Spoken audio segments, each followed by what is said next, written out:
Hello, world. Those that have ears, let them hear. Strange gods. In the old dispensation of the Old Testament, the Bible talks about strange gods. And this is what the children of Israel, this was their major downfall when they were brought into a land that's not their own, that wasn't their own, right? And it said they began to worship strange gods. What are strange gods? I just finished talking about the love of money. Money can be a form of a strange god, right? Folks do anything for money. It's a form of idolatry, and then when it comes to our ego, your ego is a strange god, right? There's so many things that can fall under that umbrella, strange god. And when you have money, what do? You buy more materialistic things. You seek more materialistic gain, cars and clothes and houses, things of this nature. The things that a lot of us worship, strange gods. The word of God says, do not put any graven image before me. Before me there is no other God. But we worship a lot of strange gods, right? To include our own self, our own flesh. Some of us worship women. Some of us worship men. Strange God. All this is a form of idolatry. We worship our own ego. Strange God. The only thing that can release you from that, family, is the word of God. We have to begin to realize that there is no freedom found in anything earthly. There's no freedom found in cars. There's no freedom found in clothes. There's no freedom found in homes. There's no freedom found in cherishing your own ego. There's no freedom found in loving money. These things are a means to an end.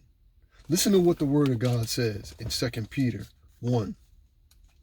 His divine power has given us everything we need for life and godliness through our knowledge of him, right? Through our knowledge of him. That means you have to seek after him, right?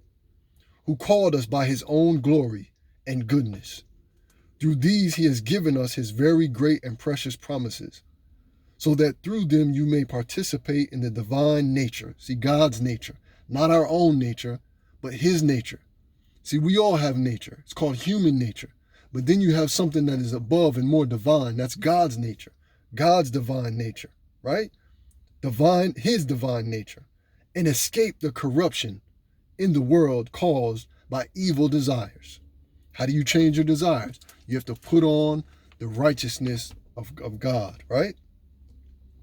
For this very reason, make every effort to add to your faith goodness, and to goodness knowledge, and to knowledge self-control, and to self-control perseverance. So God is saying, once you get self-control, how do you preserve that thing, right?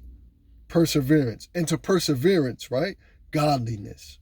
And to godliness, brotherly kindness, right? To love one another, right? Not lie on one another, not cheat on one another, not steal from one another, right? But to uphold. And he says in his word, as long as it is called today, you are to encourage one another, right? And to brotherly kindness, the most important thing that the word speaks on, family, love.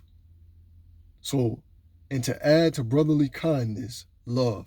The word says, without charity, you have nothing. Without love, family, you have nothing.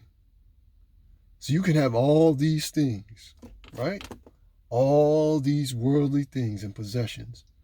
But without love, you have nothing.